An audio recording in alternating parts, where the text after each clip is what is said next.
بلکہ اس جبر و استبداد کے خلاف ہے جسے یہودی برحق سمجھتے ہیں۔ وہ بولی اگر کوئی اور یہ باتیں کہتا تو شاید میں یقین نہ کرتی، لیکن میں نے تمہارا طرز عمل دیکھا ہے، میں تمہارے ان نظریات کو سلام کرتی ہوں۔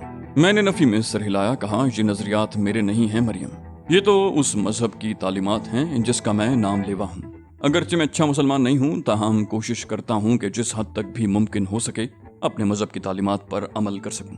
مریم نے ہچکچاتے ہوئے کہا، مگر میں نے تو سنا ہے کہ اسلام جبر کا قائل ہے۔ میں نے نرم لہجے میں کہا، تم مجھ سے کھل کر گفتگو کر سکتی ہو، میں کوشش کروں گا کہ تمہارے سامنے تصویر کا صحیح رخ پیش کر سکوں۔ یہ صرف ایک پروپیگنڈا ہے جس میں کوئی حقیقت نہیں ہے۔ وہ بولی کیا یہ بات غلط ہے کہ اگر کوئی مسلمان اپنا مذہب تبدیل کرنا چاہے تو اسے جان سے مار دیا جاتا ہے؟ میں نے کہا ہاں، یہ بالکل درست ہے۔ ایک بار دائرہ اسلام میں داخل ہونے کے بعد اگر کوئی اسے چھوڑتا ہے تو اس کا قتل لازم ہو جاتا ہے، لیکن اگر وہ تائب ہو جائے تو اس کی جان بخشی کی جا سکتی ہے۔ لیکن اس حکم کا اطلاق غیر مسلموں پر نہیں ہوتا۔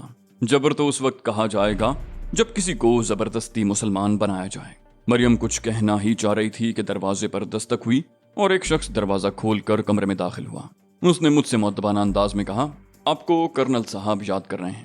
میں نے کہا، ان سے کہنا مجھے کچھ دیر لگے گی، اگر وہ چاہیں تو یہاں آ سکتے ہیں۔ مریم نے کہا، تم کیوں میری وجہ سے اپنا نقصان کر رہے ہو؟ تمہیں کسی اہم کام سے جانا ہے تو چلے کیوں نہیں جاتے؟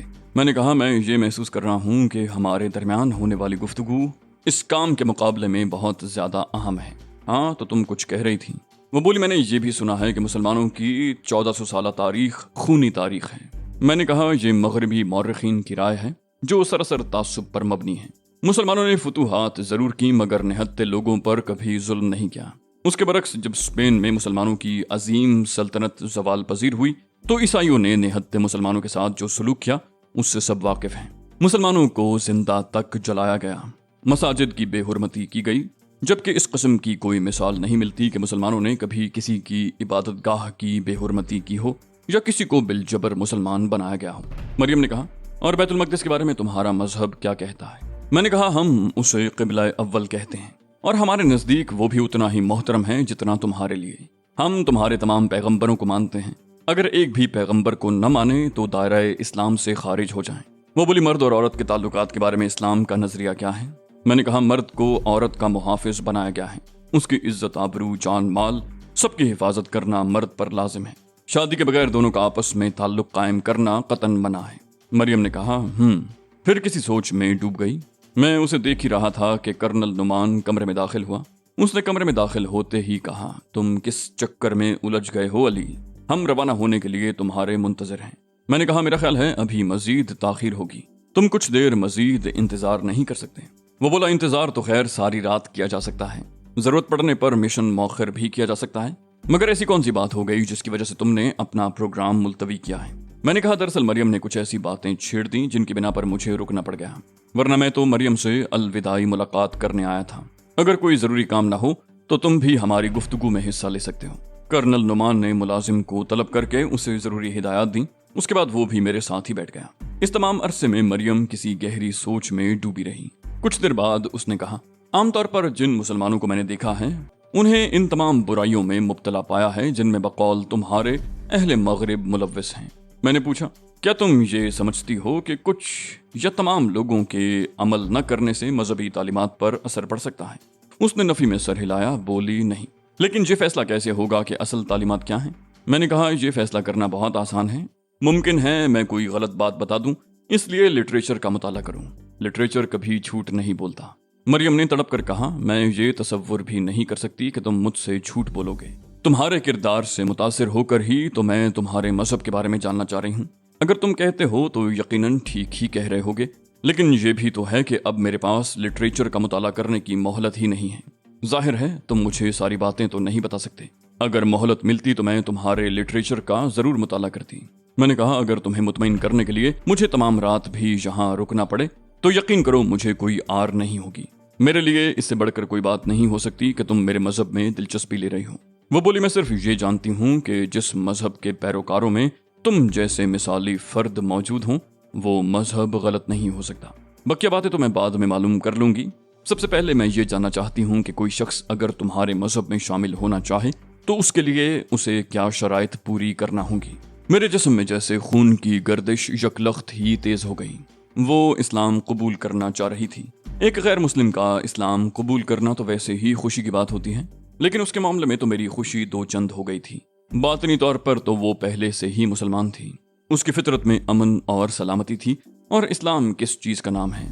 یہ تو محبت اور اخوت کا درس دینے والا مذہب ہے۔ مریم اگر قبول اسلام کے بغیر ہی مر جاتی تو مجھے تکلیف ہوتی، شاید اسے مسلمان دیکھنا میری لاشعوری خواہش تھی۔ میں نے خوشی سے لرزتی ہوئی آواز میں کہا، اسلام قبول کرنے کے لیے کوئی شرط نہیں ہے مریم۔ خدا کی وحدانیت اور اس کے آخری نبی صلی اللہ علیہ وسلم پر زبان اور دل سے ایمان لانے سے آدمی مسلمان ہو جاتا ہے۔ مریم نے حیرت سے کہا، صرف اتنی سی بات؟ میں ان دونوں باتوں پر ایمان لاتی ہوں۔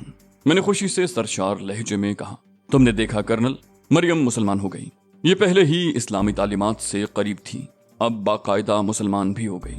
میں نے ایسے ڈرامے بہت دیکھے ہیں، یہ صرف اپنی جان بچانے کے لیے یہ حرکت کر رہی ہے۔ مریم نے حیرت سے کہا، کیا اس طرح میری جان بچ جائے گی؟ مگر میں نے تو صرف اس لیے اسلام قبول کیا ہے کہ مرتے وقت علی کے مذہب پر ہوں۔ میں نے کہا، تم نہا کر اور کپڑے تبدیل کر کے آؤ مریم، میں تمہیں باقاعدہ کلمہ پڑھواؤں گا۔ مریم نے پوچھا، کلمہ کیا ہوتا ہے؟ میں نے کہا، عربی کے وہ الفاظ جن کے ادا کرتے ہی آدمی دائرہ اسلام میں داخل ہو جاتا ہے۔ وہ جھپٹتی ہوئی باتھ روم کی طرف بڑھ گئی، بولی، میں ابھی نہا کر آتی ہوں۔ کرنل نعمان نے منہ بنا کر کہا، یہ تم بیٹھے بٹھائے کس چکر میں پھنس گئے؟ میں نے حیرت سے کہا، چکر؟ وہ مسلمان ہو رہی ہے اور تم اسے چکر کہہ رہے ہو۔ کرنل بولا، میں کسی یہودی پر اعتبار کرنے کے لیے تیار نہیں ہوں۔ اگر کوئی شخص جان کے خوف سے کلمہ پڑھ لے تو اس کا قبول اسلام لائق اعتنا نہیں ہوتا۔ میں نے سنجیدگی سے کہا، تم غلط کہہ رہے ہو کرنل، جو شخص زبان سے کلمہ پڑھ لے اسے وہ تمام مراد حاصل ہو جاتی ہیں جو کسی بھی مسلمان کو ہو سکتی ہیں۔ کرنل بولا، وہ تو ٹھیک ہے علی، لیکن دل کا حال تو خدا ہی بہتر جانتا ہے۔ ہم ایک ایسے شخص کی زبان پر کیسے یقین کر سکتے ہیں جسے ایک یقینی موت کا سامنا ہے؟ میں نے کہا، جب تم مان رہے ہو کہ دل کا حال خدا ہی بہتر جانتا ہے تو پھر زبان پر یقین کرنے کے سوا اور کیا چارہ رہ جاتا ہے؟ وہ بولا، تمہیں چاہیے تھا کہ یہ کام کسی اور کے سپرد کر دیتے۔ یہ کام تو کوئی بھی کر لے گا، مگر جو کام تمہیں کرنا ہے وہ صرف تم ہی کر سکتے ہو، کوئی اور نہیں۔ میں نے کہا، میری لاشعوری خواہش یہی تھی کہ مریم مسلمان ہو جائے۔ اب میں چاہتا ہوں کہ وہ میرے ہی ہاتھوں پر قبول اسلام کرے۔ نہیں کرنل، یہ کام کوئی اور نہیں کر سکتا تھا۔ کرنل نعمان بے بسی سے کندھے اچکا کر رہ گیا۔ اسے اندازہ تھا کہ مریم کے قبول اسلام سے اس کے لیے کیا دشواریاں پیدا ہو سکتی ہیں۔ مریم کو سزائے موت کا فیصلہ سنایا جا چکا تھا۔ ظاہر ہے مسلمان ہونے کے بعد اسے معاف کرنا پڑتا۔ وہ نہ کرتے تو انہیں اندازہ تھا کہ میں اس بات پر زور دوں گا اور انہیں ایک آزمائش سے دوچار ہونا پڑے گا۔ کرنل زیادہ دیر خاموش نہیں رہ سکا۔ بولا، تمہیں معلوم ہے کہ فوجی عدالت اسے سزائے موت سنا چکی ہے۔ مریم کے مسلمان ہونے کے بعد کیا ہوگا؟ میں مسکرایا، کہا، تم خود اندازہ کر سکتے ہو۔ مسلمان ہونے کا مطلب ہے اس نے اپنی وفاداریاں تبدیل کر لی ہیں، ایسے میں تو فیصلہ منسوخ کرنا ہی پڑے گا۔ کرنل نعمان اٹھ کر مستربانہ انداز میں کمرے میں ٹہلنے لگا۔ اس نے کہا، فوجی عدالتوں کے سنائے ہوئے فیصلے آسانی سے تبدیل نہیں ہوا کرتے۔ میں نے دو ٹوک انداز میں کہا، اس معاملے میں تو فیصلے پر غور کرنا پڑے گا۔ غور نہیں بلکہ اسے باعزت طور پر رہا کرنے کا فیصلہ کرنا ہوگا۔ کرنل بولا، تمہیں سوچنا چاہیے کہ یہ ملکی سالمیت کا معاملہ ہے۔ کل کلاں کو یہ بات اسرائیل تک پہنچ گئی کہ ان کا طیارہ اغوا کر کے عراق لایا گیا تھا، اور ہم نے طیارہ ہائی جیک کرنے والوں کی نہ صرف مدد کی بلکہ اسرائیل کے تمام لوگوں کو سزائے موت دے دی۔ تو ذرا تصور کرو ہماری پوزیشن کیا ہوگی۔ کیا ہم بیک وقت دو ملکوں سے جنگ کر سکیں گے؟ ایران سے تو پہلے ہی جنگ ہو رہی ہے۔ میں نے کہا، تم اس مفروضے کی بنیاد پر یہ ساری باتیں کر رہے ہو کہ مریم ہم سے دھوکہ کر رہی ہے، اور کسی مفروضے کی بنیاد پر کسی کی جان نہیں لی جا سکتی۔ کرنل بولا، سمجھنے کی کوشش کرو علی، یہ مفروضہ ہی صحیح مگر اس کی خوفناکی پر بھی تو غور کرو۔ اگر خدا نخواستہ یہ مفروضہ صحیح ثابت ہو گیا تو کیا ہوگا؟ میں نے کہا، اول تو یہ بعید از امکان ہے، لیکن اگر یہ خدشہ درست ثابت ہوا تو مریم کو اپنے ہاتھوں سے موت کے گھاٹ اتار دوں گا۔ اسے دنیا کے کسی گوشے میں پناہ میسر نہیں آ سکے گی۔ کرنل بولا، تم اسے جو بھی سزا دو گے اس سے اس نقصان کی تلافی نہیں ہو سکے گی جو وہ ہمیں پہنچا چکی ہوگی۔ اس لیے عقل مندی کا تقاضا یہ ہے کہ… میں نے کہا، میں اس بحث میں الجھنا نہیں چاہتا کرنل، میں تو صرف یہ جانتا ہوں کہ اسلام قبول کرتے ہی وہ رعایت کی مستحق ہوگی۔ یہ اس کا حق ہے جو اسے ہر حال میں ملنا چاہیے۔ کرنل نے رک رک کر کہا، فرض کرو تمہاری توقعات پوری نہیں ہوتی، فرض کرو فوجی عدالت اپنی دی ہوئی سزا پر نظر ثانی کرنے کے لیے تیار نہ ہوئی تو کیا ہوگا؟ میں نے کہا، میں کسی کے ساتھ زیادتی ہوتے نہیں دیکھ سکتا، خاص طور پر کسی نو مسلم کے معاملے میں تو میرے لیے غیر جانبدار رہنا اور بھی مشکل ہو جائے گا۔ کرنل بولا اپنے الفاظ پر غور کرو علی. اس کے لہجے میں دھمکی پوشیدہ تھی. بولا تمہارے الفاظ بھی نامناسب ہیں اور لہجے سے بھی بغاوت کی بو آ رہی ہے. میں سنبھل کر بیٹھ گیا. کہا میں پہلے غور کرتا ہوں پھر کوئی بات منہ سے نکالتا ہوں، لہٰذا کچھ کہنے کے بعد اس پر غور کرنے کا سوال ہی پیدا نہیں ہوتا. کرنل بولا میں تمہیں آخری بار سمجھانے کی کوشش کر رہا ہوں. ہمارے معاملات میں الجھنے کی بجائے اپنے کام سے کام رکھو. تمہارے حق میں یہی بہتر ہے. میں نے کہا میں اپنا بھلا برا خوب سمجھتا ہوں کرنل. میں کوئی بچہ نہیں ہوں جسے تم سمجھانے کی کوشش کر رہے ہو. اس بار میرا لہجہ بھی خراب ہو گیا تھا. کرنل نے ریوالور نکال کر مجھے زد میں لے لیا. بولا تو پھر وسیع تر ملکی مفادات میں میں بھی انتہائی قدم اٹھانے پر مجبور ہوں. خود کو زیر حراست تصور کرو. میں نے بے پرواہی سے مسکرا کر کہا وہ تو میں کر لوں گا، لیکن تم نے صرف ملکی مفاد کے بارے میں سوچا، کچھ مذہبی مفاد کے بارے میں بھی سوچ لیتے تو کیا برا تھا. وہ بولا اب تو تم صرف اپنے بارے میں سوچو. تم پر ریوالور اٹھاتے ہوئے مجھے افسوس تو ہو رہا ہے، لیکن اپنے فرائض کی انجام دہی کے دوران بعض اوقات ناگوار صورتحال سے بھی گزرنا پڑتا ہے. کرنل کی بات مکمل ہوئی ہی تھی کہ باتھ روم کا دروازہ کھلا. مریم نہانے کے بعد باہر نکل رہی تھی. کرنل کی نگاہ اس طرف اٹھی. میں ایسے کسی موقع کا منتظر تھا. مجھے معلوم تھا کہ ان کی قید میں جانے کے باوجود مجھے کوئی نقصان پہنچنے کا اندیشہ نہیں ہے، مگر پھر بھی مجھے یہ گوارا نہیں تھا کہ میں قید ہو جاتا. میرے خیال میں یہ ایک نقصان ہی کچھ کم نہ ہوتا کہ مریم کو سزائے موت دے دی جاتی. جیسے ہی اس کی نگاہ مریم کی طرف اٹھی میں نے چیتے کی طرح اس پر زقند لگا دی. اگلے ہی لمحے نہ صرف ریوالور اس کے ہاتھ سے نکل گیا بلکہ میں نے اسے سنبھلنے کی مہلت دیے بغیر اسے اپنے قابو میں کر لیا. میں نے اس کا ہاتھ موڑ کر پشت پر لے جاتے ہوئے کہا برا نہ ماننا کرنل، میرے بھی کچھ فرائض ہیں جن سے عہدہ برا ہونے کے لیے بعض اوقات مجھے بھی ناگوار صورتحال سے گزرنا پڑتا ہے. مریم باتھ روم کے دروازے میں ہی رک گئی تھی اور سناٹے کے عالم میں ہمیں دیکھ رہی تھی. چند لمحوں کے دوران اتنی بڑی تبدیلی اس کی سمجھ سے بالاتر تھی.